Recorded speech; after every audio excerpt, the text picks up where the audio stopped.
그 뱃속에 뭐가 들었든 내 알 바 아니야. 내 아들 잡아먹은 년이 낳는 건 내 손주가 아니라 원수 덩어리야. 시어머니가 만삭의 며느리를 현관 밖으로 밀어냈습니다. 남편이 갑작스레 죽은 뒤 시댁 식구들은 남편의 사망보험금과 보증금을 모두 챙긴 후 미국행 비행기에 올라탔습니다. 텅 빈 집에 남은 것은 낡은 식탁 위 시커멓게 녹이 쓴 열쇠 하나뿐이었습니다. 하지만 시어머니는 몰랐습니다. 몇 년 뒤 그 열쇠가 시어머니의 수갑을 채우게 될 줄은 꿈에도 몰랐습니다. 오늘의 사연 시작합니다. 오늘도 함께 해주셔서 감사합니다. 구독과 좋아요를 눌러주시면 여러분에게 행운이 가득 찾아올 거예요. 오늘 하루도 행복하고 기쁜 일만 가득하시길 바랍니다. 세상 모든 사연을 정성스레 녹여내서 전하는 꼬순이네입니다. 저희 영상은 실화 바탕의 재구성 또는 창작된 시나리오를 바탕으로 제작되었으며 시각적인 몰입감을 위해 AI 생성 이미지를 활용했습니다. 따뜻한 마음으로 시청해 주시면 감사하겠습니다. 민석의 영정사진 앞에 놓인 국화꽃 향이 채 가시기도 전이었습니다. 조문객들의 발길이 끊긴 빈소 안방에서 박춘자가 서랍장을 뒤지고 있었습니다. 박춘자의 손이 민석의 인감도장을 움켜쥐었습니다. 어머니, 지금 뭐 하시는 거예요? 지수가 안방 문을 열며 물었습니다. 박춘자는 눈 하나 깜짝하지 않고 보험 청구 서류를 가방에 쑤셔 넣으며 입을 열었습니다. 뭘 하긴 뭘 해. 내 아들 뒷수습하는 거지. 너는 애가 눈치도 없이 여기까지 왜 기어들어와? 그건 민석 씨 인감 도장이잖아요. 죽은 사람 도장을 왜 어머니가 가져가세요? 이게 어디서 눈을 똑바로 뜨고 대들어? 내 아들 도장 내가 챙기겠다는데 내가 뭔 상관이야.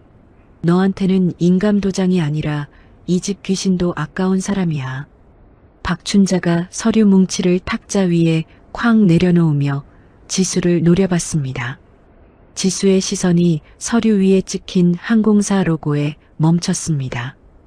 LA행 편도 항공권 3장이었습니다. 어머니, 이건 비행기표예요? 3장이면 어머니하고 미진이하고. 그럼 나머지 1장은 누구 거예요? 제 건 없는 거예요? 박춘자가 코웃음을 쳤습니다. 흥? 내 자리가 여기 있을 것 같냐? 꿈도 야무지다 얘. 이건 우리 미진이 사위, 영식이 자리야. 3장 다 우리 진짜 식구들 거라고. 민석 씨 보낸 지가 언젠데. 장례도 안 끝났는데 미국을 가신다고요? 저를 이렇게 두고. 장례는 내일이면 끝이고 비행기는 모레야. 너랑 있으면 재수가 옴붙어서 아들 잡아먹은 살기라도 옮을까 무서우니 우리가 떠나야지 어쩌겠냐? 지수가 박춘자의 팔을 간절하게 붙잡았습니다. 만삭의 배가 팽팽하게 당기며 지수의 이마에 식은 땀이 송골송골 맺혔습니다. 어머니, 제발이요. 저 다음 달이면 애 나와요. 민석 씨도 없는데 저 혼자 이 몸으로 어떡하라고 그러세요. 저 좀 살려주세요, 어머니. 박춘자가 지수의 손을 걸레 치우듯 툭 뿌리치며 말했습니다. 그건 내 사정이지. 누가 너더러 그렇게 궁상맞게 애배고 있으래. 나는 내 갈 길 가련다. 너는 내 팔자대로 살아. 그때 안방 문이 벌컥 열리며 미진이 빨간 스티커 뭉치를 들고 들어왔습니다. 미진은 지수를 거들떠보지도 않고 안방 장롱에 빨간 딱지를 척척 붙이기 시작했습니다. 지금 뭐 하는 거야? 왜 가구에 딱지를 붙여? 어머, 새언니. 아직도 상황 파악이 안 돼? 우리 거 챙기는 거지 뭐겠어. 미진이 화장대 서랍을 열어젖히며 태연하게 대답했습니다. 이 집에 있는 건 죄다 우리 오빠 돈으로 산 거야. 주인 없는 물건은 당연히 우리 엄마한테 오는 거고. 새언니는 몸만 왔으니까 몸만 나가면 되는 거야. 알겠어? 여기는 나하고 민석 씨가 피땀 흘려같이 살던 집이야. 이 가구들도 우리가 결혼할 때 손발이 부르트게 일해서 같이 산 거라고. 미진이 빨간 딱지를 TV 옆면에 탁 붙이며 돌아섰습니다. 미진의 입꼬리가 비뚤어지며 올라갔습니다. 같이 샀으면 뭐해? 돈은 우리 오빠가 다 냈는데. 그리고 새언니, 괜히 힘 빼지 마. 하나 알려줄까? 이 집 담보로 이미 대출 꽉 채워서 돈 빌렸거든. 그러니까 여기 계속 버티고 있으면 곧 무시무시한 빚쟁이들이 들이닥칠 거야. 길바닥에서 망신당하기 싫으면 곱게 짐 싸서 나가라고. 지수의 다리에서 힘이 쭉 빠졌습니다. 서류에는 이 집을 담보로 사채를 빌렸다는 내용이 빼곡하게 적혀 있었습니다. 어머니, 이건 아니잖아요. 지수가 박춘자에게 무릎을 팍 꿇으며 바짓가랑이를 붙잡았습니다. 어머니, 제발요.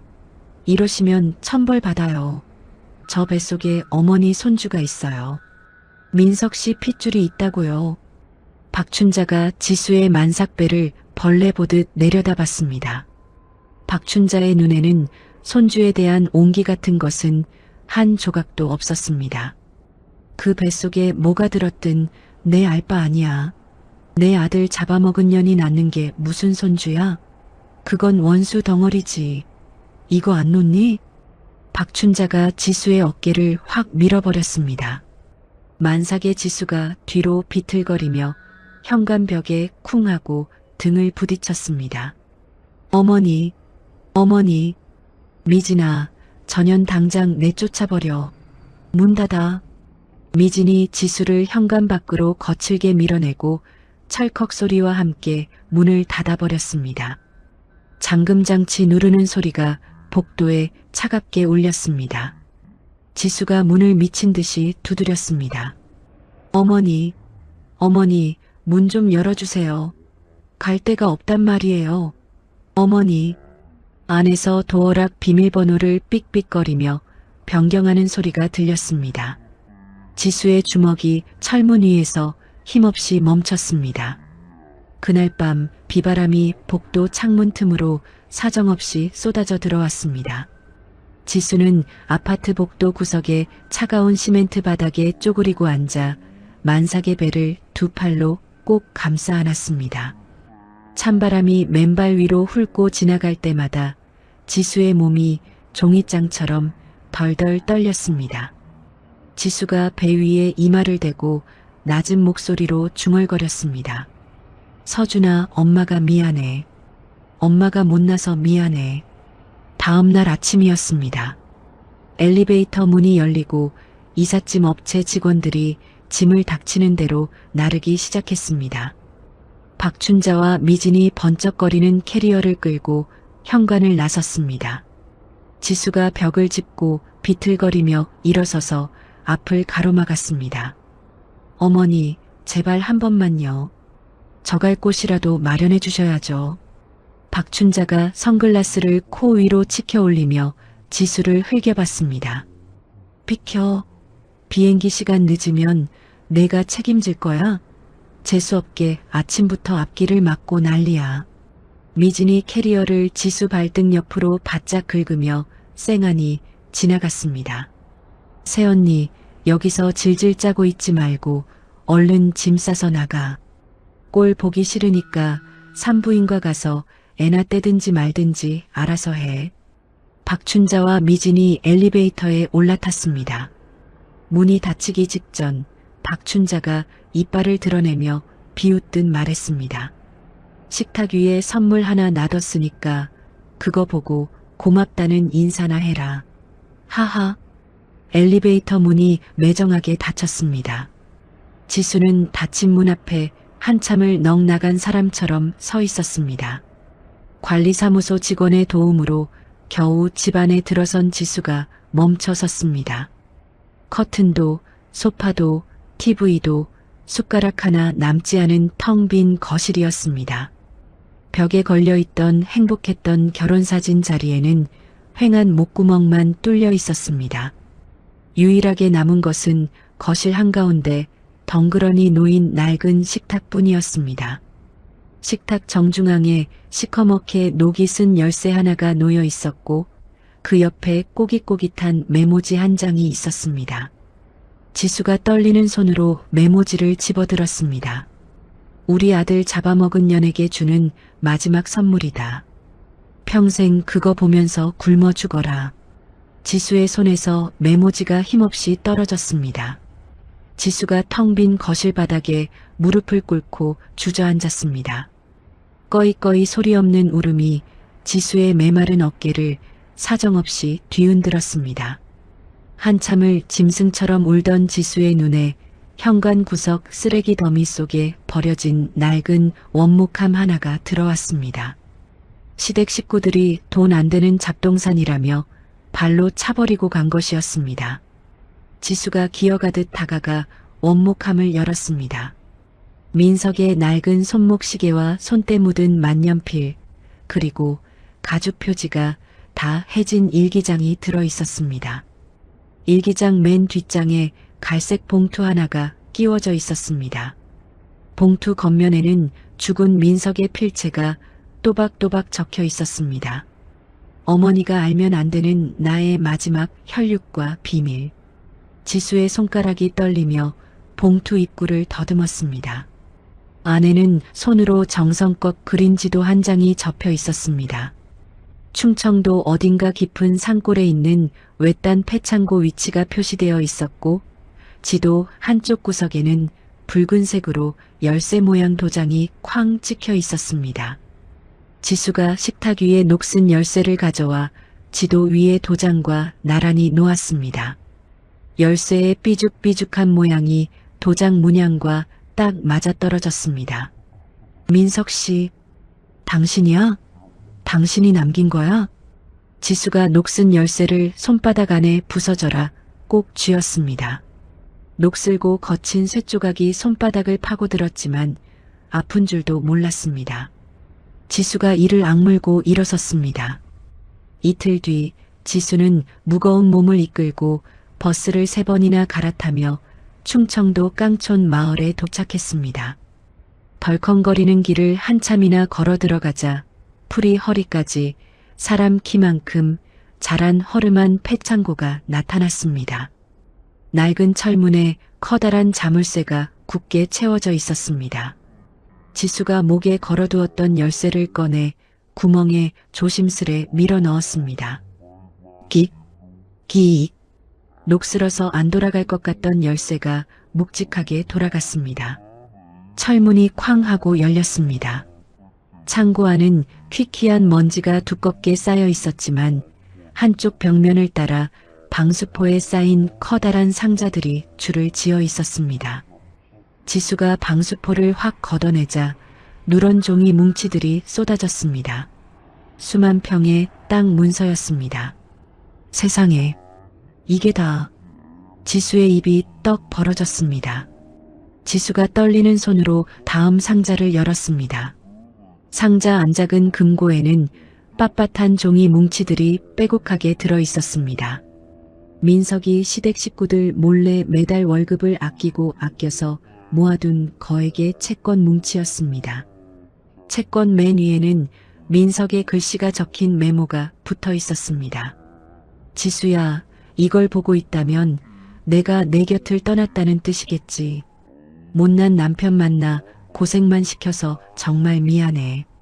우리 아이랑 당신, 이 돈으로 부디 당당하게 살아줘. 사랑한다, 지수야. 지수가 메모를 가슴에 꽉 끌어안고 창고 바닥에 털썩 주저앉았습니다. 참으려 해도 참아지지 않는 통곡이 터져나왔습니다. 민석 씨, 나보고 어떡하라고. 당신 없이 나 혼자 어떡하라고 이렇게 큰 걸 남겨뒀어. 지수의 울음소리가 텅 빈 창고 안에서 메아리 쳤습니다. 한참을 울고 난 지수가 눈물을 훔치며 서류들을 다시 살폈습니다. 서류 맨 밑바닥에 아주 작은 글씨로 적힌 쪽지 하나가 더 있었습니다. 박춘자가 알지 못하는 나의 혈육. 그 옆에는 무슨 암호 같은 번호들이 적혀 있었습니다. 지수는 아직 그게 무슨 뜻인지 다 알 수 없었지만 그 쪽지를 소중히 접어 품속 깊이 넣었습니다. 창고 안쪽 깊숙한 곳에서는 큼지막한 장독들이 보였습니다. 지수가 다가가 뚜껑을 열자 코끝을 찌르는 진하고 구수한 간장 냄새가 확 풍겼습니다. 100년도 넘게 묵은 시간장이었습니다. 그 옆에는 누렇게 바란 낡은 공책 한 권이 놓여 있었습니다.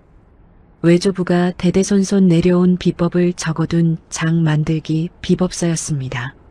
지수가 창고 문 앞에 서서 지는 노을을 바라봤습니다. 지수의 한 손에는 녹슨 열쇠가, 다른 손에는 비법서가 꽉 들려 있었습니다.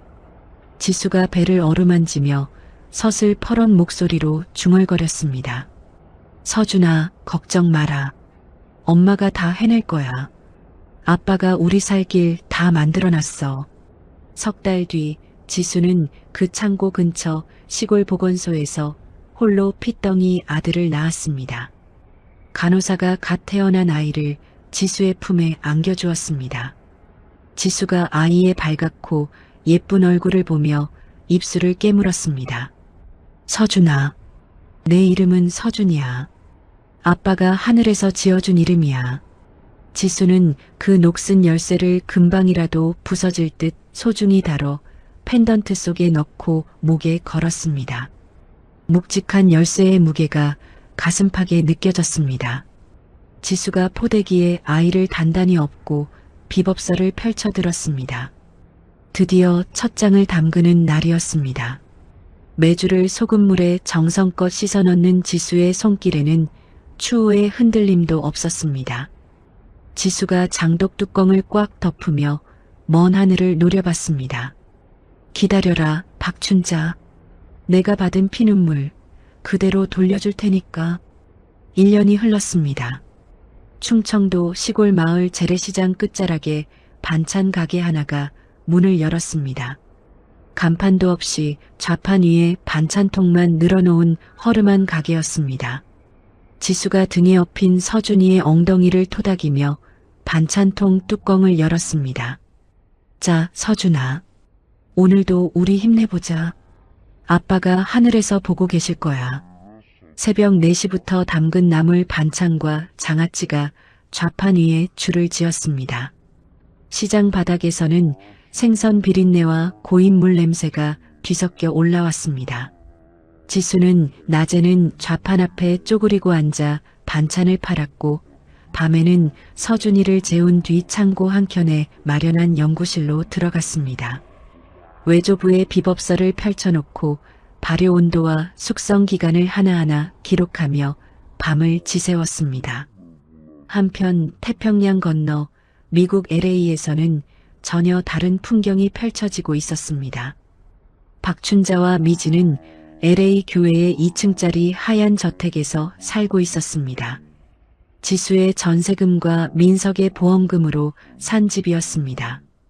거실에는 샹들리에가 번쩍거렸고 미진의 방에는 비싼 가방들이 벽 한 면을 가득 채우고 있었습니다. 미진이 수영장 의자에 누워 휴대폰을 들었습니다. 선글라스를 고쳐 쓰고 입술을 쭉 내밀며 사진을 찍었습니다. 엄마, 나 사진 잘 나왔지? 이것 봐. 완전 미국 사모님 같지 않아? 호호. 미진이 사진 아래에 글을 달았습니다.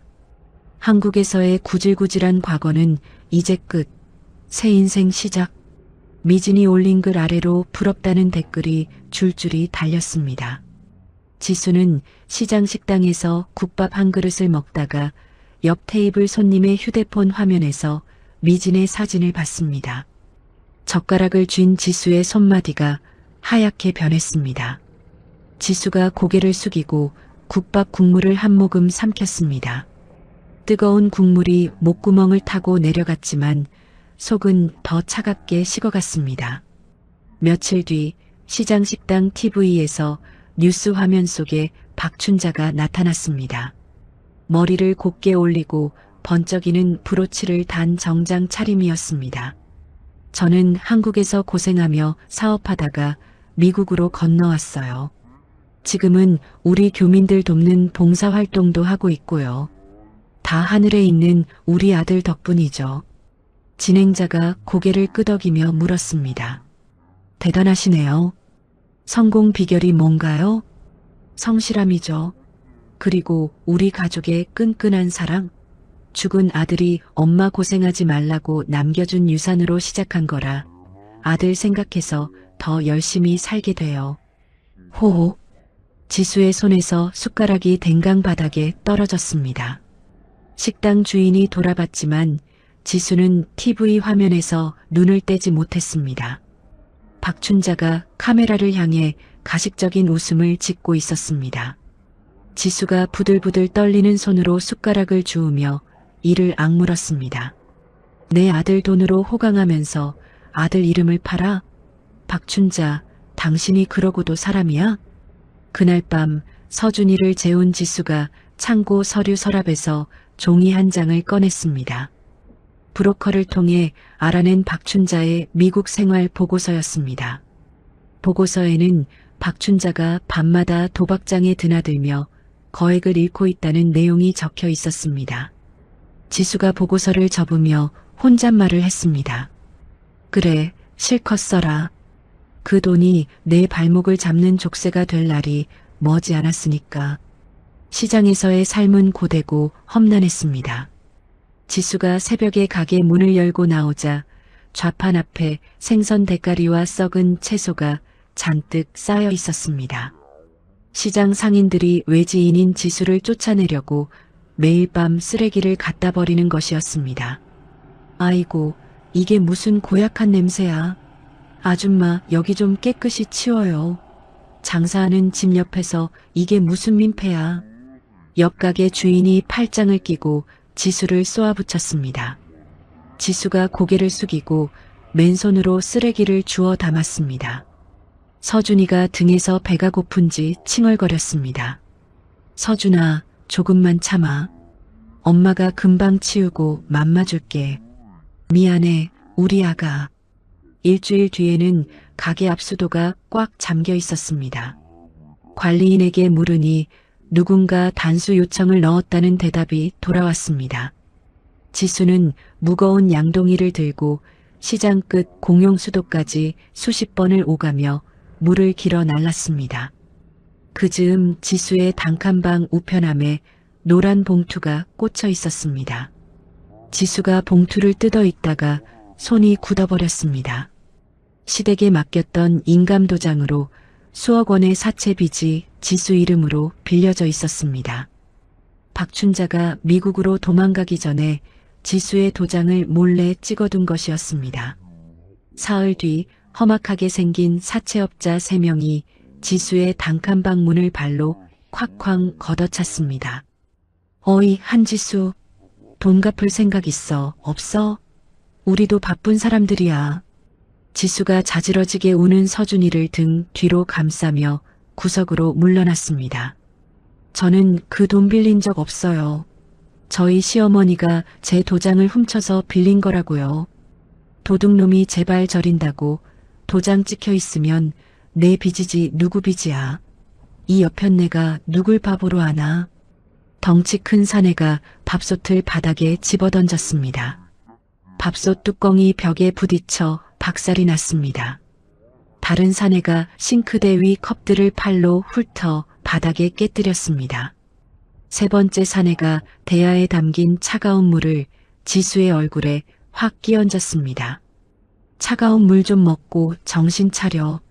다음 주까지 이자 안 가져오면 그땐 내 애새끼도 무사하지 못할 줄 알아. 차가운 물이 지수의 머리카락을 타고 흘러내렸습니다. 지수가 젖은 얼굴로 서준이를 더 꼭 끌어안았습니다. 서준아, 괜찮아. 엄마 여기 있어. 울지 마, 내 새끼.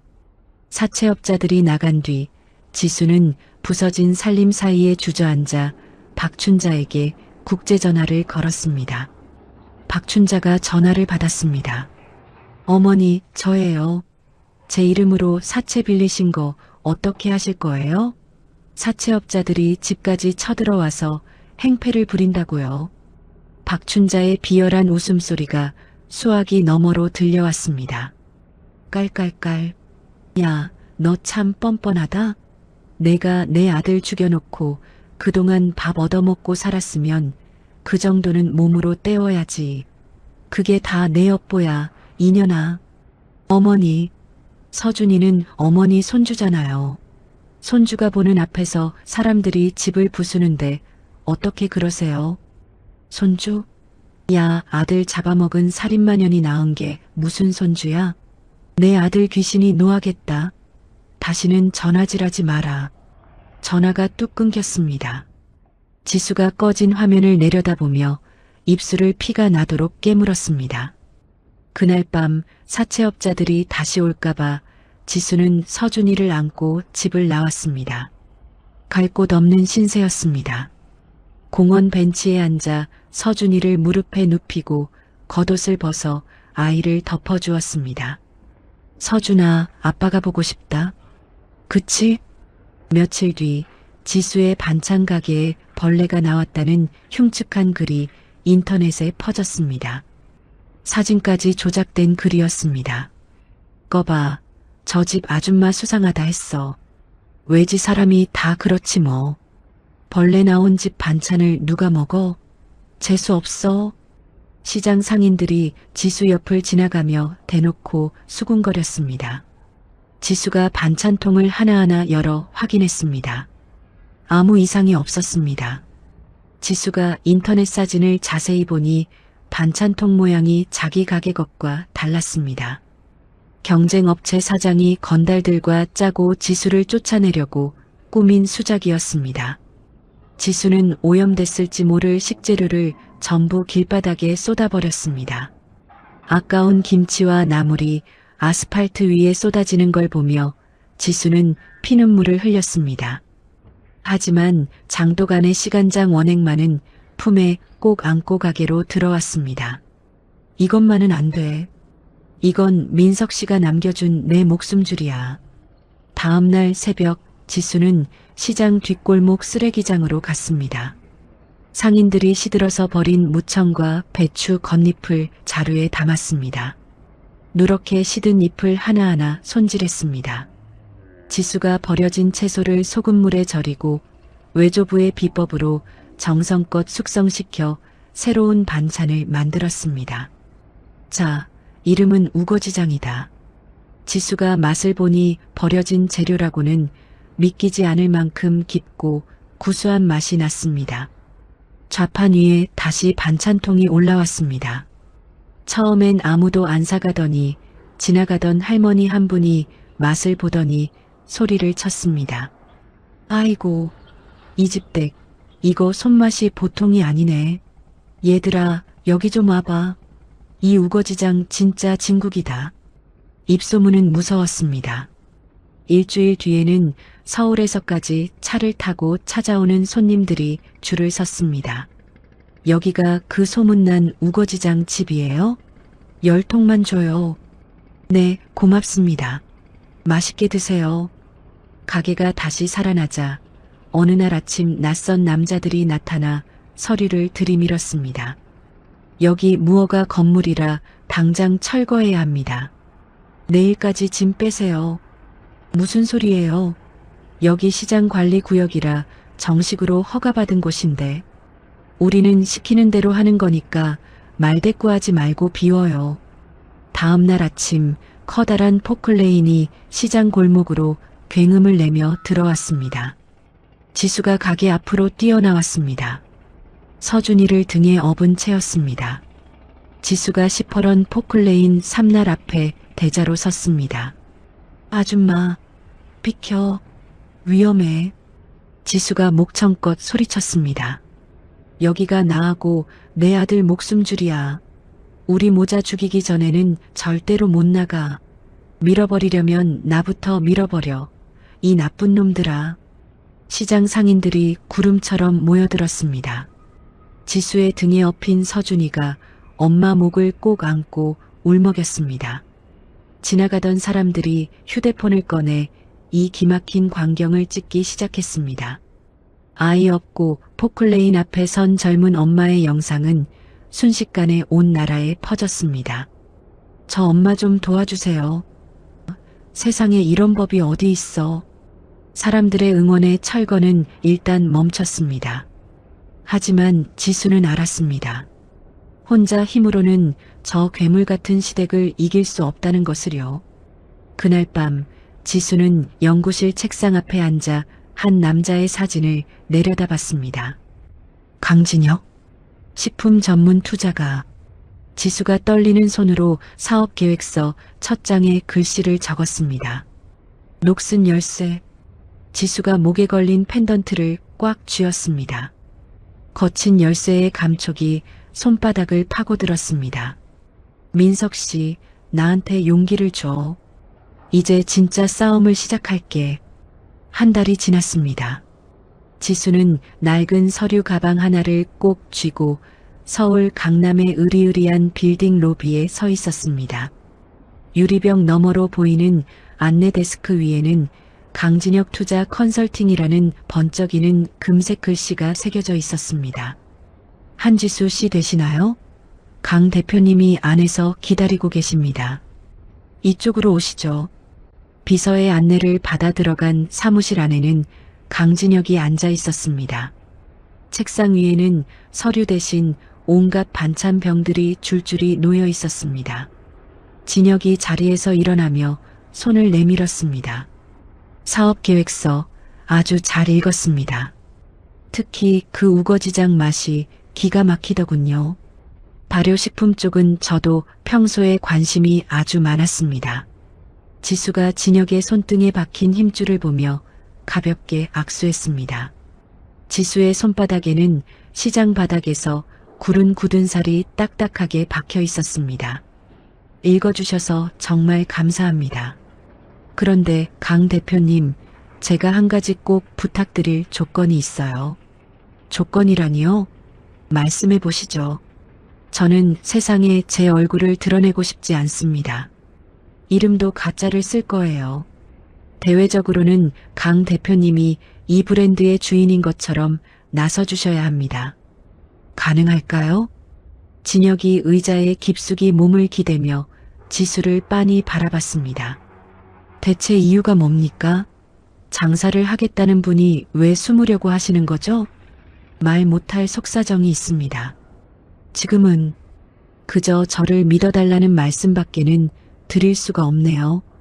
진혁이 지수의 눈을 한참 동안 들여다봤습니다. 지수의 눈에는 도끼와 절박함이 피어오르고 있었습니다. 진혁이 잠시 생각에 잠기더니 책상 서랍에서 낡은 사진 한 장을 꺼냈습니다. 사진 속에는 젊은 남자 2명이 어깨동무를 하고 환하게 웃고 있었습니다. 혹시 이 사람 김민석 씨 아시나요? 지수의 얼굴에서 핏기가 싹 가셨습니다. 떨리는 손가락으로 사진 속 민석의 얼굴을 어루만졌습니다. 어머나, 민석 씨를 어떻게, 강 대표님이 어떻게 민석 씨를 아시는 거예요?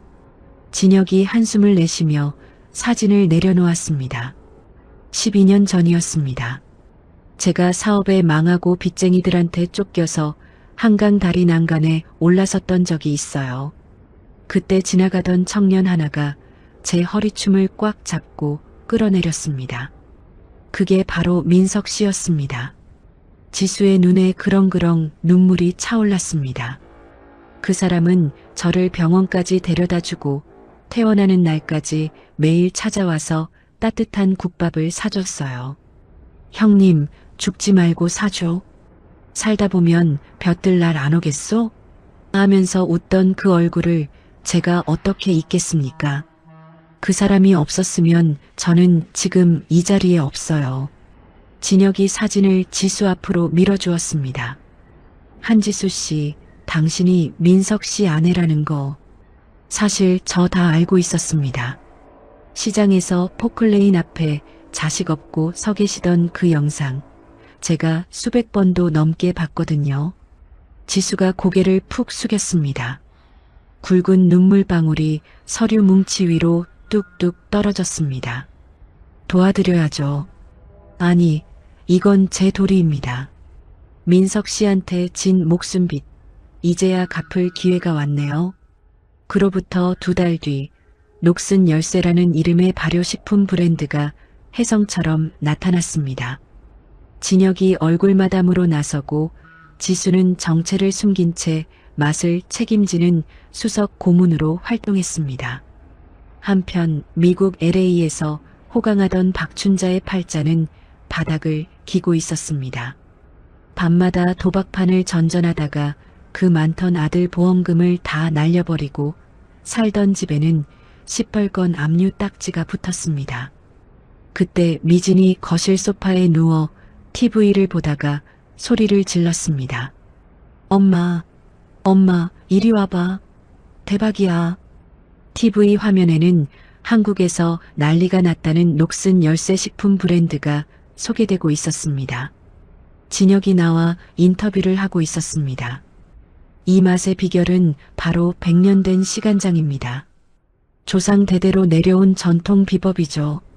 박춘자가 TV 화면 앞으로 바짝 다가앉으며 눈을 가늘게 떴습니다. 100년 된 시간장? 야, 저거 어디서 많이 들어본 소리 아니냐? 미진이 휴대폰을 두드리더니 입을 딱 벌렸습니다. 엄마, 이 회사 가치가 벌써 수백억이래. 투자하고 싶어서 난리래. 박춘자의 눈이 욕심으로 번들거렸습니다. 엉덩이를 실룩거리며 자리에 앉더니 다리를 꼬았습니다. 야, 미진아. 짐 싸라. 우리 한국 가야겠다. 갑자기 왜? 엄마, 우리 한국 가면 빚쟁이들이 가만 안 둘 텐데? 이 바보야. 저 비법 장인이 누군지 아직 아무도 모른다잖아. 내가 가서 그 비법 우리 집안 거다.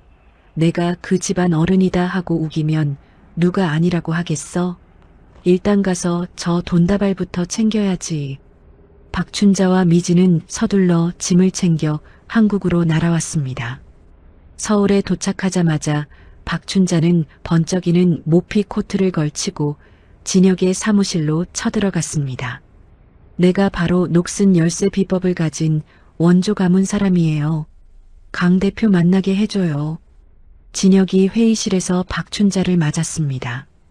박춘자가 뻔뻔스럽게 다리를 꼬고 앉아 입을 열었습니다. 우리 집안이 대대로 장을 담그던 명문가예요. 그 시간장 비법 원래 우리 가문 거라고요. 대표님이 어디서 우리 비법을 주워 들으셨나 본데 좋게 말할 때 투자 지분 좀 나눠주시지? 진혁이 팔짱을 끼고 박춘자의 얼굴을 뚫어지게 쳐다봤습니다. 벽에 달린 CCTV가 빨간 불을 깜빡이며 그 추악한 얼굴을 찍고 있었습니다. 아, 그러십니까? 증거가 있다면 검토해보죠. 증거? 내 얼굴이 증거지. 일단 투자 계약부터 합시다. 돈은 내가 넉넉히 가져왔으니까. 그날 저녁 진혁이 보내준 영상을 확인한 지수의 손이 부들부들 떨렸습니다. 노트북 화면 속에서 거짓말을 해대며 웃고 있는 박춘자의 입술. 지수는 목에 걸린 펜던트를 부서져라 움켜쥐었습니다. 드디어 나타나셨네. 기다렸어, 박춘자. 지수가 노트북을 닫으며 차갑게 은조렸습니다. 당신이 세상에서 가장 높은 곳에 올라갔을 때 내가 직접 지옥으로 밀어 넣어줄게. 그날 밤이었습니다. 지수가 일하던 시장 가게에서 시커먼 연기가 솟구쳤습니다. 순식간에 불길이 좌판을 집어삼키고 천장을 태웠습니다. 불길을 보고 달려온 지수가 비명을 질렀습니다. 안 돼. 유품함? 민석 씨 유품함이 안에 있어. 지수가 물불 가리지 않고 불길 속으로 뛰어들었습니다. 매운 연기가 목구멍을 찌르고 살이 타는 듯한 열기가 덮쳤습니다. 지수는 바닥을 기어서 선반 아래 숨겨두었던 민석의 낡은 나무 상자를 끌어안았습니다. 그때였습니다. 상자가 바닥에 부딪히며 밑판이 툭 하고 열리더니 작은 기계 하나가 굴러떨어졌습니다. 지수가 그것을 낚아채듯 쥐고 밖으로 탈출했습니다.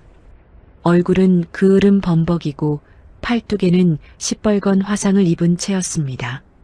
지수는 타들어가는 가게를 등지고 앉아 손에 쥔 작은 녹음기의 재생 버튼을 눌렀습니다. 치직, 치지직. 잡음 섞인 소리 사이로 잊을 수 없는 박춘자의 목소리가 들려왔습니다. 야, 브레이크 좀 손봐나.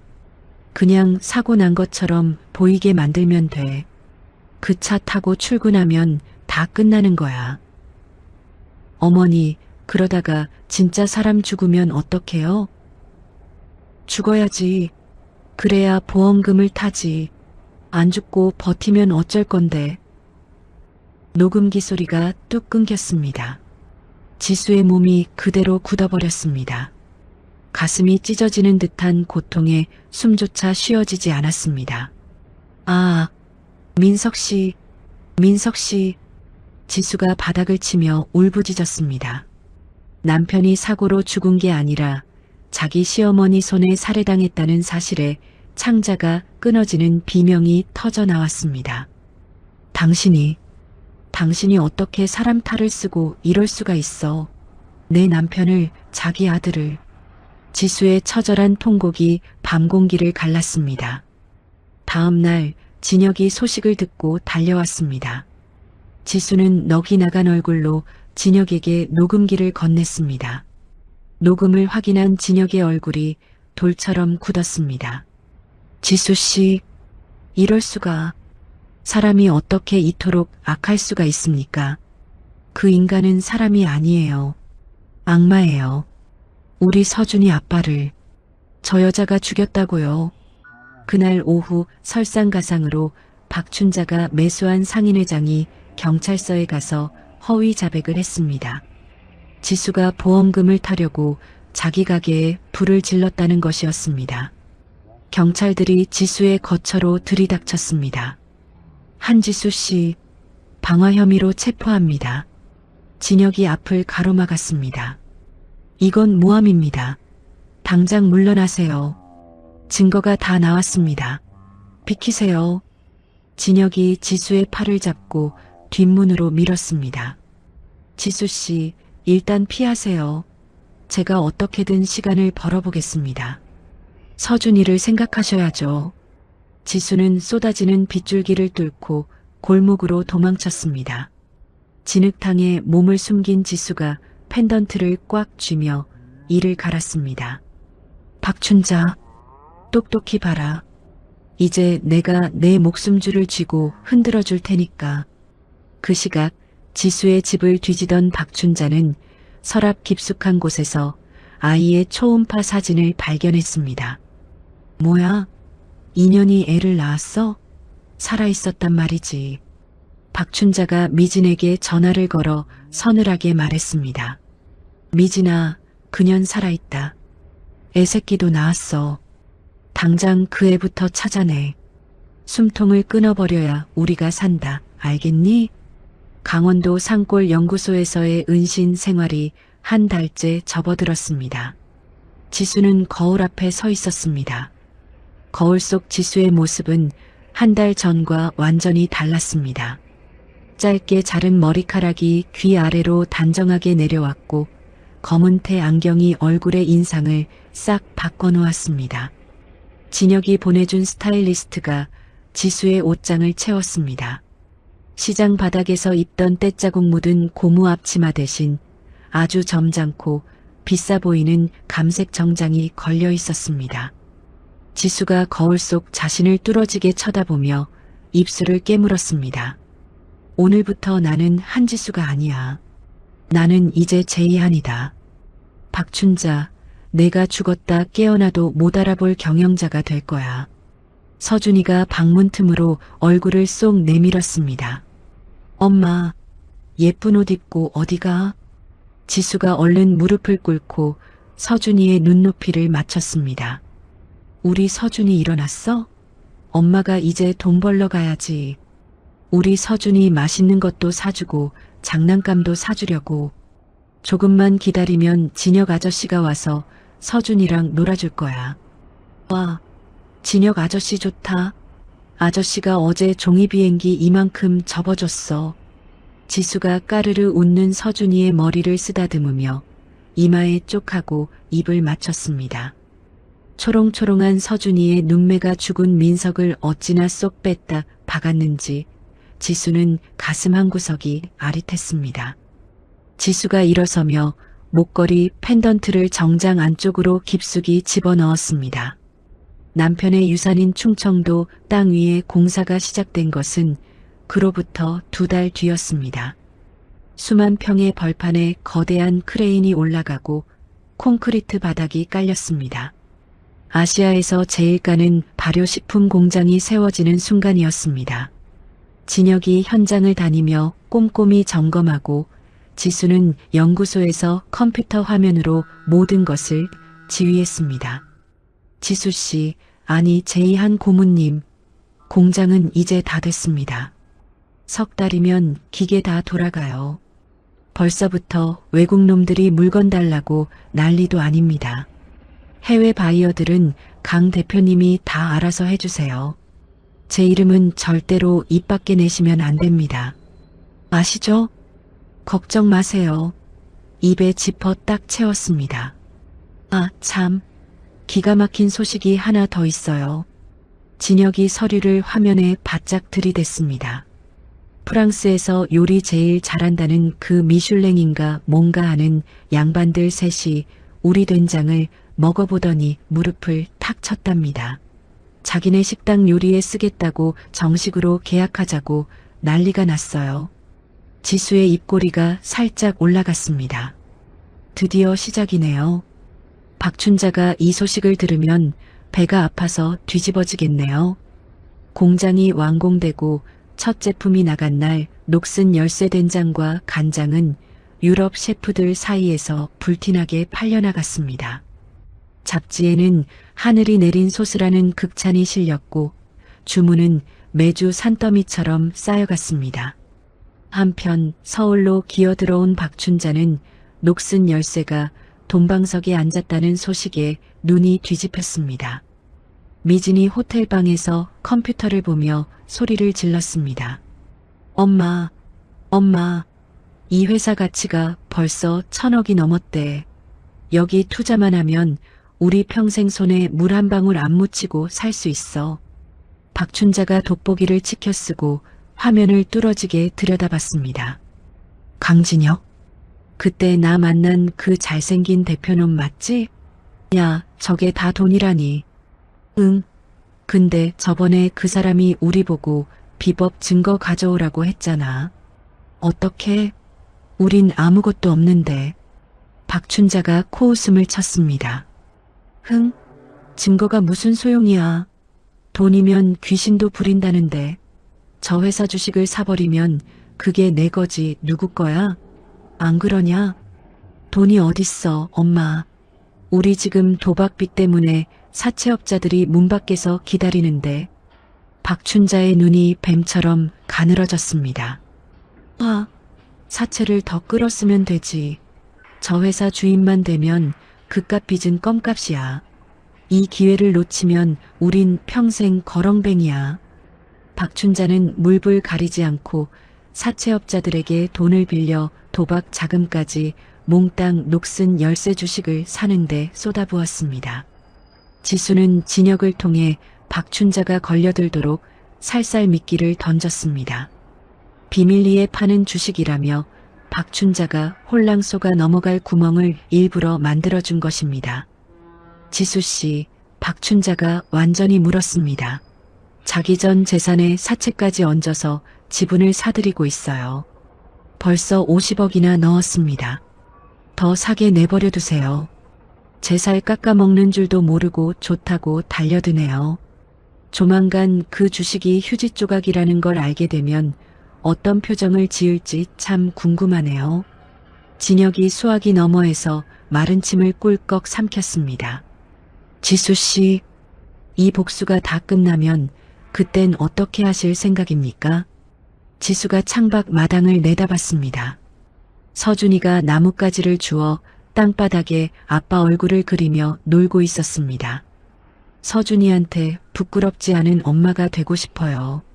그냥 평범하게 아빠 목까지 사랑해주면서 살고 싶어요. 저녁이 되면 진혁이 산골 연구소로 찾아왔습니다. 서준이에게 종이 비행기를 이만큼 접어주고 기억 니은 글자도 가르쳐주며 마당을 뛰어다녔습니다. 아저씨, 더 빨리 나 잡아봐라. 허허, 이 녀석? 이제 제법 묵직해졌네. 지수가 마루에 앉아 그 광경을 보는데 서준이의 저렇게 환한 웃음소리는 태어나서 처음이었습니다. 지수의 입가에도 참 오랜만에 잔잔한 미소가 번졌습니다. 아이가 잠든 밤 지수와 진혁은 옥상에 앉아 쏟아지는 별을 바라봤습니다. 오늘 서준이가 저를 보고 하다가 멈추더라고요. 아마 아빠라고 부르려다가 참은 모양입니다. 지수가 깜짝 놀라 진혁을 쳐다봤습니다. 그 아이한테는 아빠라는 자리가 늘 비어 있으니까요. 참 가슴 아픈 일이죠. 진혁이 진지한 눈빛으로 지수의 손을 살며시 잡았습니다. 지수 씨, 제가 그 자리를 채워주면 안 되겠습니까? 진심입니다.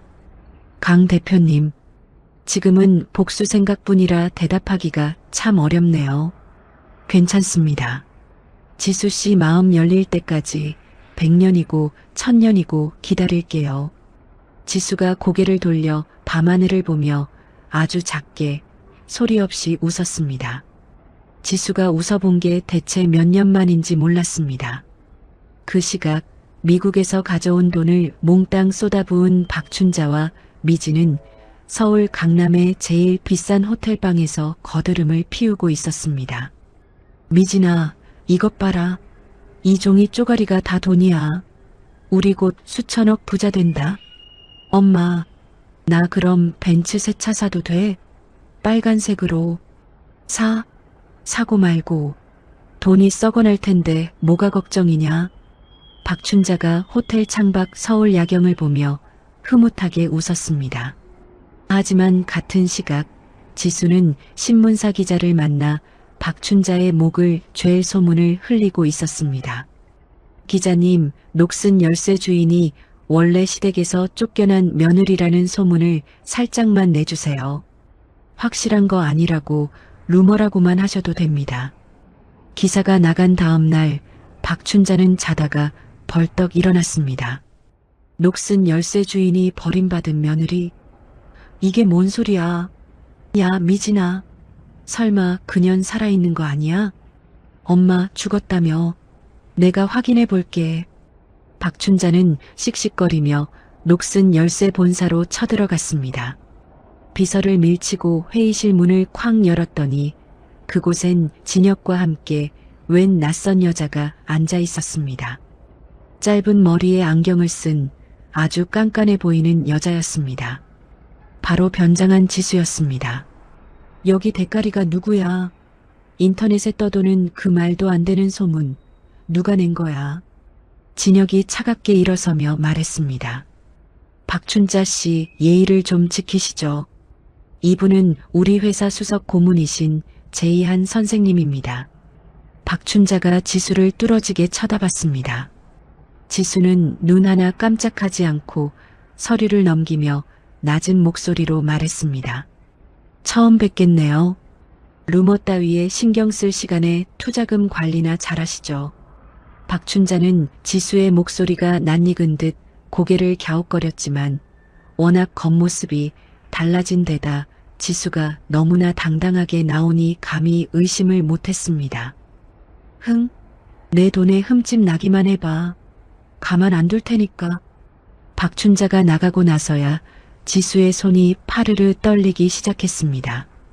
진혁이 얼른 물 한 잔을 건넸습니다. 지수 씨, 괜찮아요? 괜찮아요.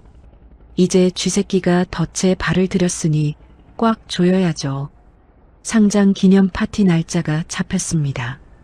바로 죽은 민석의 기일 다음 날이었습니다. 지수는 박춘자와 미진에게 제일 좋은 VIP 초대장을 보냈습니다.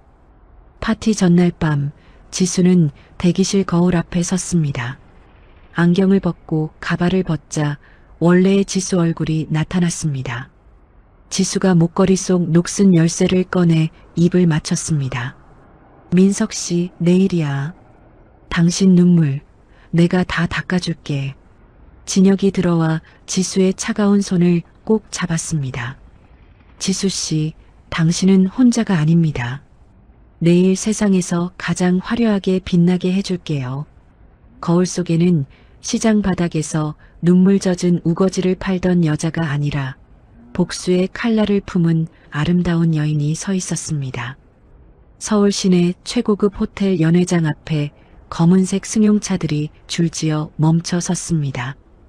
붉은 카펫이 로비에서 연회장 입구까지 길게 깔려 있었고 멋지게 차려입은 직원들이 손님들을 맞이하느라 분주했습니다. 연회장 안은 번쩍이는 샹들리에 불빛이 와인잔에 부서져 눈이 부실 정도였습니다. 무대 위 커다란 화면에는 녹슨 열쇠, 상장 기념 파티라는 글자가 대문짝만하게 박혀 있었습니다. 박춘자와 미진이 기세등등하게 연회장으로 들어섰습니다.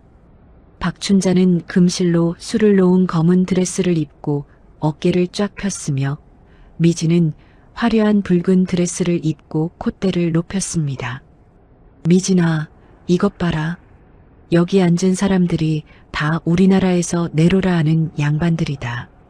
우리가 이 상석에 앉았다는 건 이제 우리도 귀부인이 됐다는 소리야. 호호. 박춘자가 의자에 앉으며 거드름을 피웠습니다. 미진도 와인잔을 우아하게 흔들며 맞장구를 쳤습니다. 그러게 엄마. 이제 우리 무시하던 사람들 다 죽었어. 우리도 이제 저 사람들이랑 어깨를 나란히 하는 거야. 박춘자가 가방 속 지분 증서를 꼭 쥐며 고개를 끄덕였습니다. 오늘 파티 끝나면 저 강진혁 대표한테 이사회 자리 하나 내놓으라고 할 거다. 내 돈 50억이 들어갔는데 당연한 거 아니겠냐? 드디어 연회장 조명이 어두워지고 무대 위로 조명 하나가 켜졌습니다. 강진혁 대표가 단상에 오르자 박수 소리가 천장을 찔렀습니다. 오늘 이 자리에 와주신 여러분 정말 감사합니다. 녹슨 열쇠가 여기까지 온 것은 기적 같은 일입니다. 하지만 이 회사의 진짜 주인은 제가 아닙니다. 이제 이 모든 맛의 비법을 가진 진짜 주인님을 소개하겠습니다. 연회장이 찬물을 끼얹은 듯 조용해졌습니다. 무대 뒤 커튼이 천천히 열리며 한 여인이 걸어 나왔습니다. 검은 정장을 빼입고 머리를 단정하게 올린 아주 기품 있는 여인이었습니다. 조명이 여인의 얼굴을 비추는 순간 귀빈석에 앉아있던 박춘자의 손에서 와인잔이 댕강 떨어졌습니다. 챙그랑 붉은 와인이 하얀 테이블보 위로 피처럼 번져나갔습니다. 엄마, 저 사람, 저거 지수 아니야? 죽었다던 한지수. 미진이 자지러지게 놀라며 의자에서 반쯤 일어났습니다.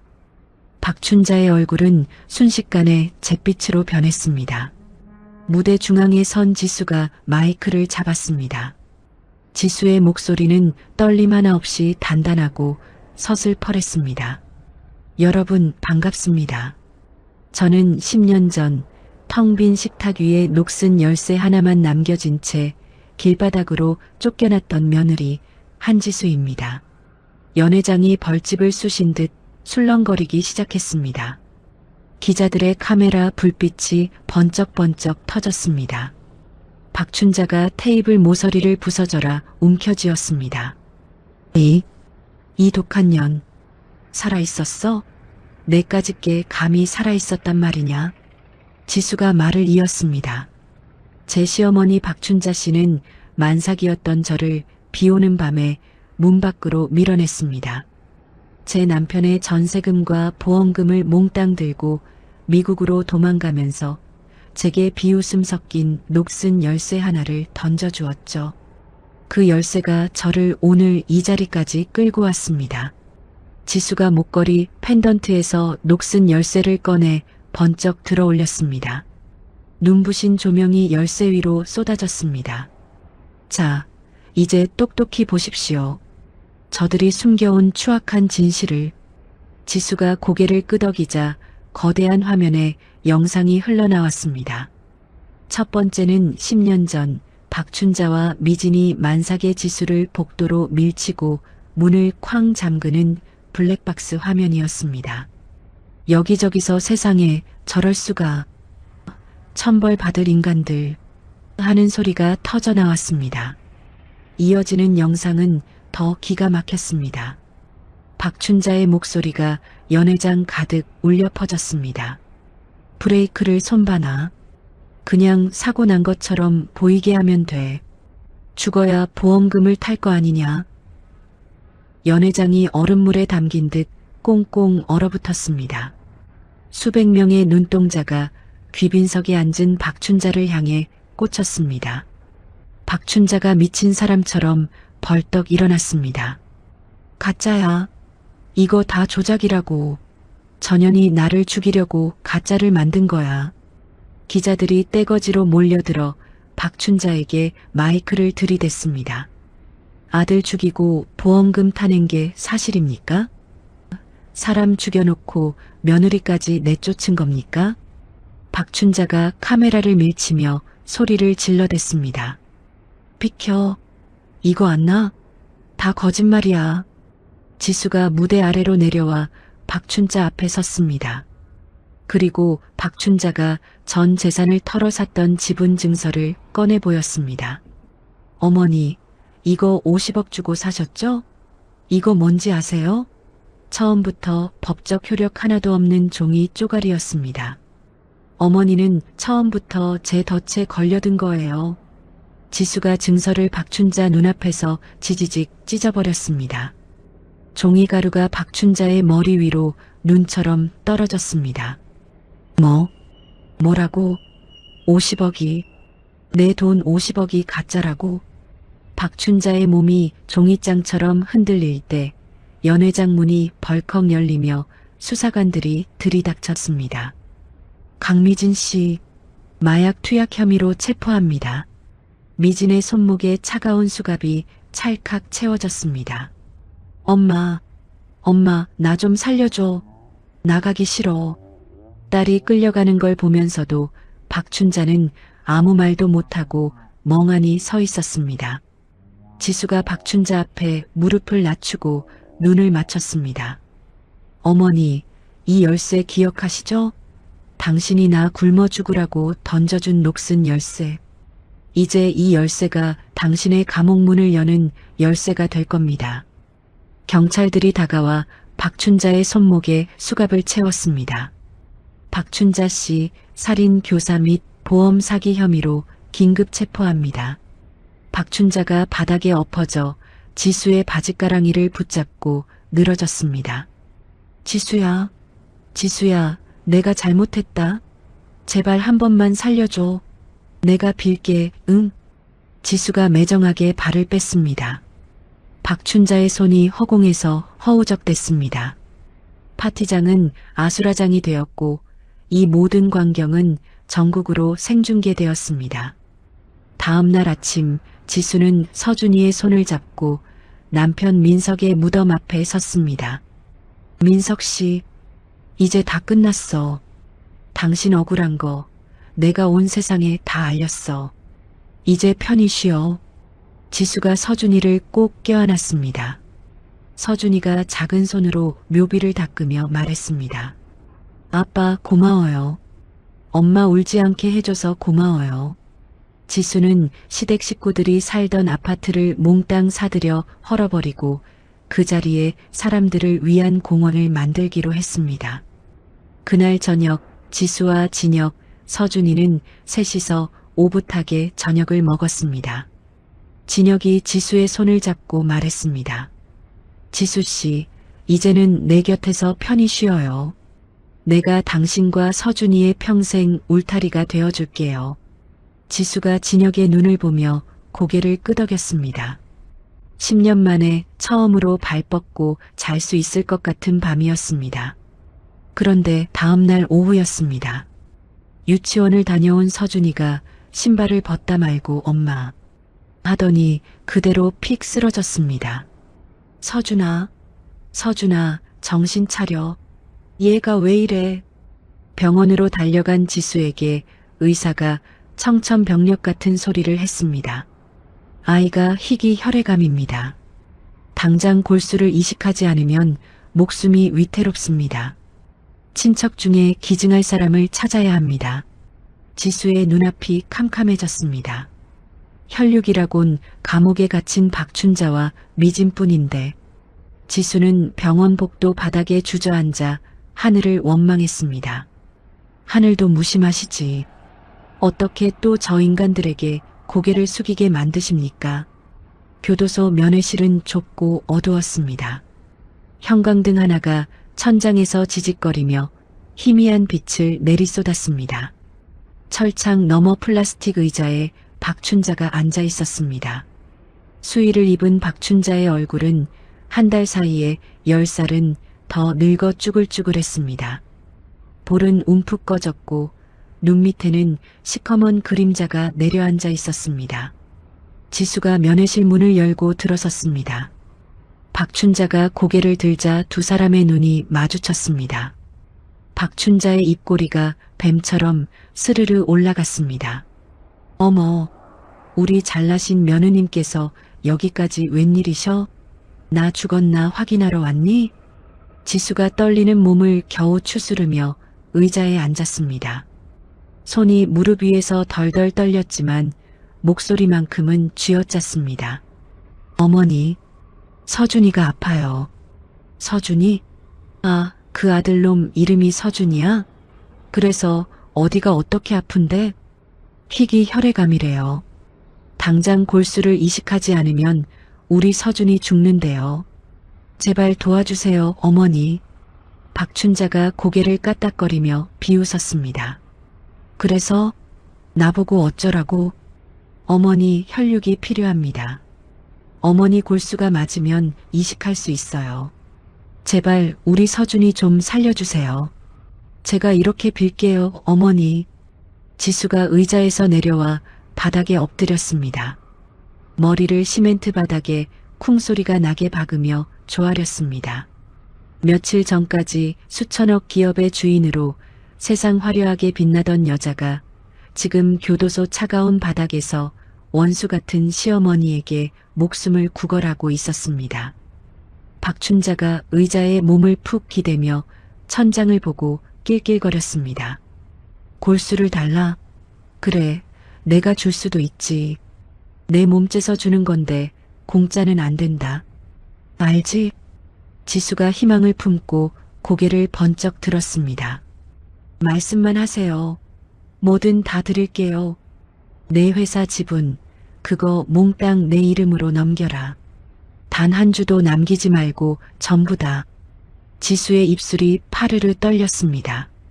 어머니, 서준이는 어머니 손주잖아요. 죽은 민석 씨의 유일한 핏줄이란 말이에요. 손주? 내 아들 잡아먹은 살인마년이 낳은 게 무슨 손주야?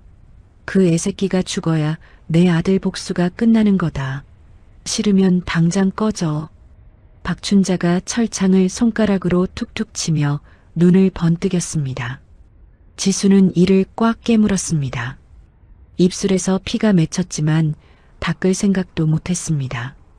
지수가 비틀거리며 일어나 문을 나서려는데 박춘자의 악마 같은 목소리가 뒤통수에 꽂혔습니다. 잘 생각해라. 애숨 넘어가는 거 순식간이다. 그날 저녁 진혁이 급하게 지수를 찾아와 서류 한 장을 내밀었습니다. 지수씨, 이것 좀 보세요. 박춘자가 예전에 미국에서 성형수술을 하도 많이 해서 골수 기증이 아예 안 되는 몸이랍니다. 이미 부적합 판정을 받은 기록이 있어요. 지수가 서류를 집어들고 부르르 떨었습니다. 그럼 그 여자가 안 되는 걸 알면서도 나를 가지고 논 거란 말이에요? 우리 서준이 목숨을 가지고. 지수가 두 손으로 얼굴을 감싸고 오열했습니다. 인간의 탈을 쓰고 어떻게 저럴 수 있는지 하늘이 무너지는 것 같았습니다. 그 무렵 엎친 데 덮친 격으로 지수의 회사에 큰 난리가 났습니다. 누군가 독극물을 넣었다는 가짜 뉴스가 퍼지면서 불매 운동이 일어난 것입니다. 지수가 회사 정문을 나서자 분노한 사람들이 계란과 밀가루를 던졌습니다. 이 독한 년아, 우리 애들한테 독을 먹여? 당장 장사 때려치워. 머리에 하얀 밀가루를 뒤집어 쓰고 노란 계란 파편이 정장에 묻은 채 지수는 비틀거리며 차에 올라탔습니다. 지수는 자기 꼴보다 병실에서 산소호흡기를 끼고 헐떡이는 서준이 걱정뿐이었습니다.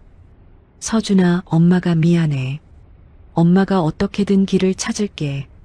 병원 복도에서 의사가 지수를 불렀습니다. 의사의 얼굴이 수심이 가득했습니다. 어머니, 아이 상태가 너무 안 좋습니다. 일주일, 딱 일주일입니다. 그 안에 기증자를 못 찾으면 마음의 준비를 하셔야 합니다. 지수는 다리에 힘이 풀려 주저앉았습니다. 절망 속에 남편 민석의 유품함을 열어 편지를 다시 읽고 또 읽었습니다.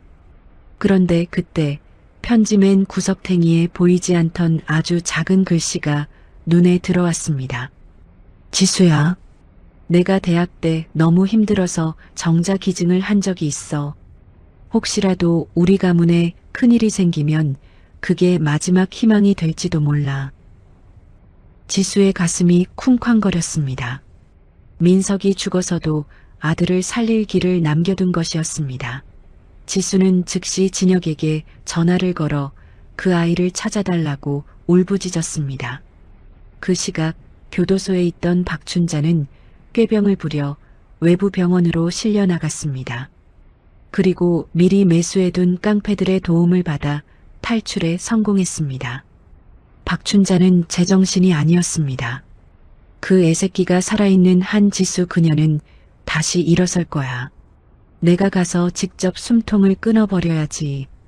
다음 날 오후 청소부 옷을 훔쳐 입은 박춘자가 서준이의 병실로 잠입했습니다. 지수가 병실에 도착했을 때 청소부 차림의 여자가 서준이의 산소호흡기 줄을 만지려 하고 있었습니다. 지수는 직감적으로 알았습니다. 저 뒷모습, 저 살기 어린 눈빛, 서준이한테서 손대. 이 악마 같은 년아. 지수가 몸을 날려 박춘자를 막아섰습니다. 박춘자가 청소 카트에서 쇠파이프를 꺼내 지수의 머리를 사정없이 후려쳤습니다. 이년아, 내가 죽어야 내가 산다. 비켜. 지수는 머리에서 피가 철철 흐르는데도 서준이의 침대를 두 팔로 꼭 껴안았습니다. 우리 서준이 절대로 못 건드려. 나를 죽이고 가. 박춘자가 다시 파이프를 내리치려는 순간 진혁과 경찰들이 들이닥쳤습니다. 박춘자는 그 자리에서 제압당해 수갑이 채워졌습니다. 이거 나. 전현하고 애새끼 다 죽여버릴 거야. 피투성이가 된 채 쓰러진 지수의 머리를 진혁이 받쳐들었습니다. 지수는 흐릿해지는 정신을 붙잡고 물었습니다. 강 대표님, 기증자 찾았나요? 진혁이 눈물을 흘리며 지수의 손을 잡았습니다. 찾았습니다. 민석 씨의 혈육을 찾았어요. 이제 서준이 살 수 있습니다. 지수는 그 소리를 듣고서야 비로소 안심한 듯 스르르 눈을 감았습니다. 진혁이 찾아낸 아이는 민우라는 이름의 10살 소년이었습니다. 민우의 부모님은 민석의 사연을 듣고 흔쾌히 허락해 주었습니다. 우리 민우가 생명을 나누어 줄 수 있다면 당연히 해야지요. 민석 씨가 남긴 선한 씨앗이니까요. 수술날 아침 이마에 붕대를 감은 지수가 서준이의 손을 잡았습니다. 서준아, 무서워하지 마. 아빠가 하늘에서 사람을 보내주셨어. 자고 일어나면 이제 안 아플 거야. 서준이가 힘겹게 웃으며 고개를 끄덕였습니다. 수술실 문이 닫히고 지수는 차가운 복도 바닥에 무릎을 꿇고 두 손을 모았습니다. 민석 씨, 고마워요. 정말 고마워요. 수술실 위 빨간 불이 켜진 지 벌써 6시간이 지났습니다. 지수는 수술실 앞 딱딱한 의자에서 단 한 번도 엉덩이를 떼지 않았습니다. 이마에 감은 붕대 사이로 피가 배어나와 갈색으로 말라붙었지만 지수는 아픈 줄도 몰랐습니다. 그저 두 손을 꼭 맞잡고 눈이 짓무르도록 수술실 문만 뚫어지게 바라봤습니다. 진혁이 따뜻한 종이컵을 내밀었습니다. 지수씨, 물이라도 한 모금 마셔요. 그러다 당신이 먼저 쓰러지겠어. 지수가 힘없이 고개를 저었습니다. 우리 서준이가 저 차가운 수술대 위에서 물 한 모금 못 마시고 있는데 엄마인 내가 어떻게 목구멍으로 물을 넘겨요. 못 마셔요, 저는. 진혁은 말없이 지수의 곁을 지켰습니다. 복도 끝 창문으로 붉은 노을이 졌다가 이내 칠흑 같은 어둠이 찾아왔습니다. 밤 11시가 다 되어서야 수술실의 빨간 불이 툭 꺼졌습니다. 문이 열리고 수술복 차림의 의사가 마스크를 벗으며 걸어 나왔습니다. 의사의 얼굴에 옅은 미소가 번졌습니다. 수술 아주 잘 끝났습니다. 골수가 제 집을 찾은 것처럼 아주 잘 자리를 잡았어요. 이제 고비는 넘겼습니다. 그 소리에 지수의 몸이 종이장처럼 흔들렸습니다. 의자에서 주르르 미끄러진 지수가 바닥에 주저앉아 입을 벌렸지만 아무 소리도 나오지 않았습니다. 그러다 한참 뒤에야 목구멍 깊은 곳에서 꺽꺽거리는 울음이 터져 나왔습니다. 지수는 진혁의 팔을 붙잡고 어린아이처럼 엉엉 울었습니다. 복도 가득 지수의 한 맺힌 울음소리가 메아리 쳤습니다. 중환자실 유리창 너머로 서준이의 모습이 보였습니다. 기계에 의존하지 않고도 서준이의 가슴이 오르락 내리락 스스로 숨을 쉬고 있었습니다. 숨을 쉬네. 우리 서준이가 살아났어. 민석 씨, 우리 아들이 살았어. 지수가 유리창에 이마를 대고 뜨거운 눈물을 흘렸습니다. 이번 눈물은 슬픔이 아니라 감사의 눈물이었습니다. 일주일 뒤 서준이가 기적처럼 눈을 떴습니다. 지수가 서준이의 작은 손을 잡고 졸다가 소스라치게 놀라 일어났습니다. 서준아, 서준아, 엄마 보여? 서준이가 천천히 엄마를 보더니 힘없는 목소리로 입술을 달싹였습니다. 엄마, 배고파. 밥 줘. 그 말에 지수가 웃다가 울다가 얼굴이 엉망진창이 되었습니다. 그래, 그래. 우리 강아지, 엄마가 맛있는 거 다 해줄게.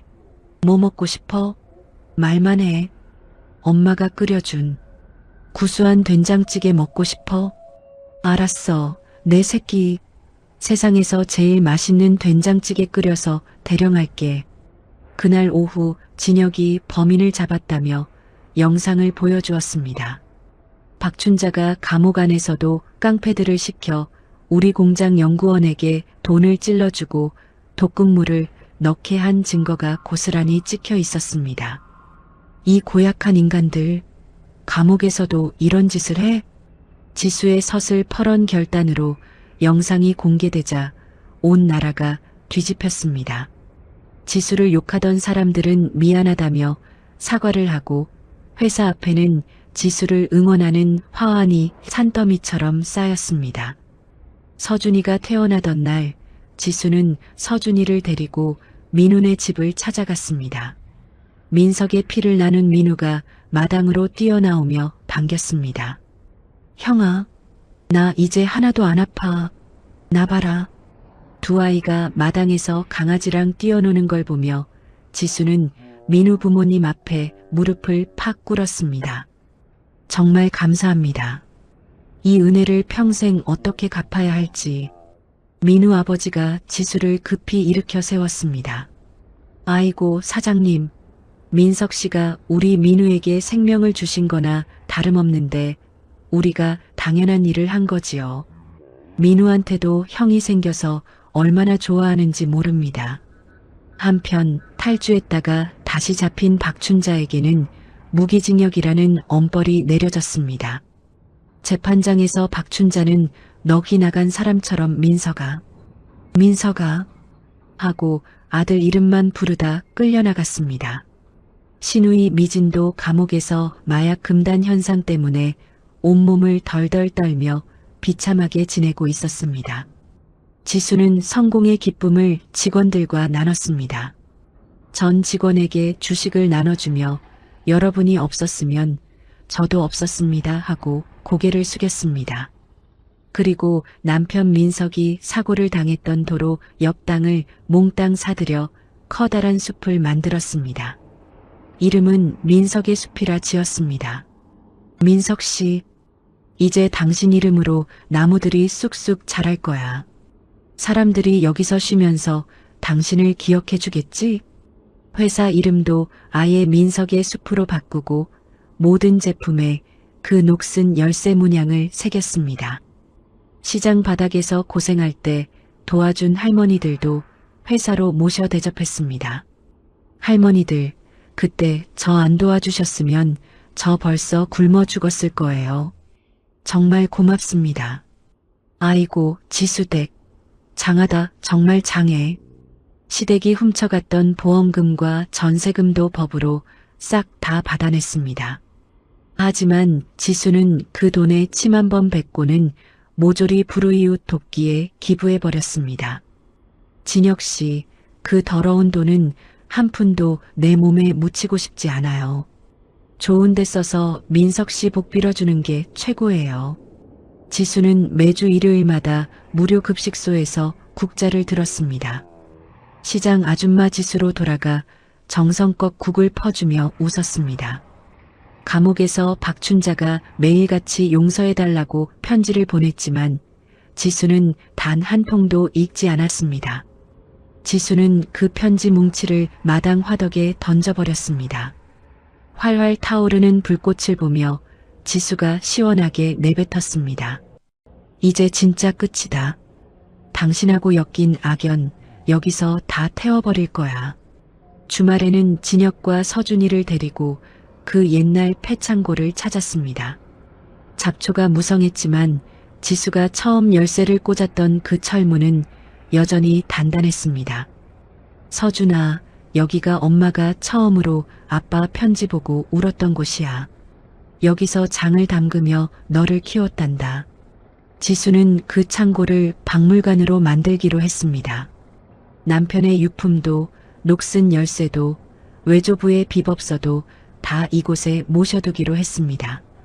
지수가 창고 한가운데 서서 지붕 사이로 내리쬐는 햇살을 받았습니다. 가슴속 깊은 곳에서 뜨거운 기운이 올라왔습니다. 민석 씨, 보고 있지? 나 약속 지켰어. 우리 서준이 당당하게 잘 키울게. 시원한 바람이 숲을 지나 들판을 훑고 지나갔습니다. 지수는 눈을 감고 남편이 보내주는 따뜻한 위로를 온몸으로 느꼈습니다. 3년이 흘렀습니다. 독일 프랑크푸르트에서 열린 세계식품 엑스포 시상식장이었습니다. 천장까지 솟은 유리돔 아래 전 세계에서 온 수천 명의 사람이 객석을 가득 채우고 있었습니다. 무대 위 대형 화면에는 올해의 혁신가 후보들이 올랐고 사회자가 떨리는 목소리로 봉투를 열었습니다. 올해의 혁신가 대상, 대한민국 민석의 숲 대표 한지수. 수천 명의 박수 소리가 천장을 뚫을 듯이 울려 퍼졌습니다. 지수가 자리에서 천천히 일어났습니다. 정장 기세는 그 옛날 식탁 위에 버려졌던 녹슨 열쇠 모양을 본뜬 금색 브로치가 반짝이고 있었습니다. 옆자리에 앉은 진혁이 지수의 손을 한번 꽉 쥐어주며 눈짓을 보냈습니다. 지수가 단상에 올라 마이크 앞에 섰습니다. 감사합니다. 정말 감사합니다. 지수가 객석을 한 바퀴 둘러봤습니다. 수많은 외국인이 지수를 우러러보고 있었습니다. 제 인생이 가장 시커멓게 녹슬어 있을 때 저는 이 열쇠 하나를 만났습니다.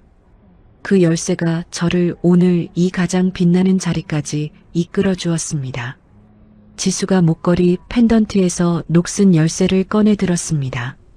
이제는 세월의 때가 벗겨져 금빛처럼 반짝이는 그 열쇠 위로 눈부신 조명이 쏟아졌습니다. 10여 년 전 저를 버린 사람들은 이 열쇠가 쓸모없는 쓰레기인 줄 알고 제게 던졌습니다. 하지만 저는 이 열쇠로 문을 열었습니다. 그 문 뒤에는 남편이 남긴 지독한 사랑이 있었고 저를 믿어준 사람들의 따뜻한 손길이 있었습니다. 여러분, 열쇠가 녹슬었다고 버리지 마십시오. 그 열쇠로 어떤 문을 열지는 바로 여러분의 손에 달린 것입니다. 기립박수가 터져 나왔습니다. 수천 명이 일어서서 지수를 향해 환호를 보냈습니다. 지수는 트로피를 가슴에 꼭 안고 고개를 숙였습니다. 한국으로 돌아온 지수는 남편의 고향에 세운 녹슨 열쇠 마을을 찾았습니다. 그곳은 갈 곳 없는 아이들과 미혼모들이 당당하게 일하며 살아가는 희망의 터전이었습니다. 선생님, 오셨어요? 우리랑 같이 장 담가요. 아이들이 지수에게 달려와 품에 안겼습니다. 지수는 거창한 대표실 대신 앞치마를 두르고 마당 장독대 앞에 앉았습니다. 메주를 소금물에 넣는 지수의 손놀림은 10여 년 전 그 폐창고에서 홀로 울며 장을 담글 때와 똑같이 정성스러웠습니다. 다만 이제는 혼자가 아니라 곁에서 함께 웃어주는 사람들이 가득했습니다. 가을바람이 선선하게 불던 날 감옥에 있던 박춘자가 숨을 거뒀다는 소식이 들려왔습니다. 진혁이 조심스럽게 물었습니다. 지수 씨, 박춘자가 죽었답니다. 시신을 거두시겠습니까? 지수가 창밖을 보며 짧게 대답했습니다. 무연고로 처리해 주세요. 제 남편을 죽이고 제 아들까지 해치려 했던 사람입니다. 저와는 이제 아무 상관없는 남일 뿐이에요. 지수는 단 한 방울의 눈물도 흘리지 않았습니다. 아기는 끝내 외롭게 사라졌고 그것이 지수가 보여줄 수 있는 마지막 잡이었습니다. 감옥에서 나온 신우이 미지는 지방시장통에서 남의 신문을 빌려보며 지수의 성공 기사를 보고 피눈물을 쏟았습니다. 젖은 신문지로 채소를 싸며 내가 왜 그랬을까 하고 가슴을 쳤지만 이미 버스는 떠난 뒤였습니다. 지수와 진혁의 결혼식은 작은 성당에서 소박하게 열렸습니다. 서준이와 민우가 앞줄에 앉아 박수를 쳤습니다. 진혁이 지수의 손을 잡고 맹세했습니다. 지수 씨, 늦었지만 이제 평생 당신의 따뜻한 울타리가 되어줄게요. 고마워요, 진혁 씨. 당신 덕분에 제가 다시 사랑을 믿게 됐어요. 세월은 강물처럼 흘러 서준이는 어느덧 돌아가신 아빠 민석을 쏙 빼닮은 듬직한 청년이 되었습니다. 엄마, 나 아빠처럼 멋진 사람 돼서 엄마 회사 더 크게 키울 거야. 지수는 서준이의 듬직한 어깨를 두드리며 환하게 웃었습니다. 옛날 그 폐창고는 이제 발효박물관이 되어 사람들을 맞이하고 있었습니다. 지수는 매일 아침 그곳에 나가 학생들에게 이야기해 주었습니다. 보세요. 이 녹슨 열쇠가 제 인생을 바꿨답니다. 힘들어도 포기하지 마세요. 문은 스스로 여는 사람에게만 열리는 법이니까요. 어느 일요일 오후 지수와 진혁 그리고 훌쩍 큰 서준이는 노을 지는 바닷가 언덕에 앉았습니다. 서준이가 주워온 예쁜 조개 껍데기를 보며 지수가 민석이 좋아하던 노래를 흥얼거렸습니다. 10여 년 전 빗속에서 떨며 배를 감싸 안았던 그 어린 며느리는 이제 온 세상에 희망을 주는 커다란 나무가 되었습니다. 지수가 목걸이 펜던트를 만지며 바다를 향해 미소 지었습니다. 내 인생의 문은 내가 연다. 민석 씨, 나 정말 잘 살고 있지? 지는 해가 세 사람의 그림자를 길게 드리웠고 멀리 녹슨 열쇠 마을의 등불이 하나둘 켜지며 세상에서 가장 따뜻한 밤이 깊어갔습니다. 텅 빈 식탁 위에 덩그러니 놓인 녹슨 열쇠 하나. 그것은 버림받은 며느리에게 던진 조롱이었습니다. 하지만 지수는 그 열쇠를 목에 걸고 일어섰습니다. 시장 바닥에서 쓰레기를 치우면서도 사채업자에게 쫓기면서도 불길 속에서 남편의 유품함을 끌어안으면서도 지수는 한 번도 그 열쇠를 놓지 않았습니다. 세상이 등을 돌려도 포기하지 않는 사람에게는 반드시 문이 열립니다. 지수에게는 남편이 남긴 사랑이 그 문이었고 아이의 숨소리가 그 문을 두드리는 힘이었습니다. 지금 이 이야기를 듣고 계신 여러분의 손에도 열쇠가 하나씩 들려있을 것입니다. 비록 녹이 슬었더라도 버리지 마십시오. 그 열쇠가 어떤 문을 열지는 오직 여러분의 의지에 달려있으니까요. 이야기를 끝까지 들어주신 분이 계시다면 잘 들었다고 댓글 하나만 남겨주세요. 감사합니다.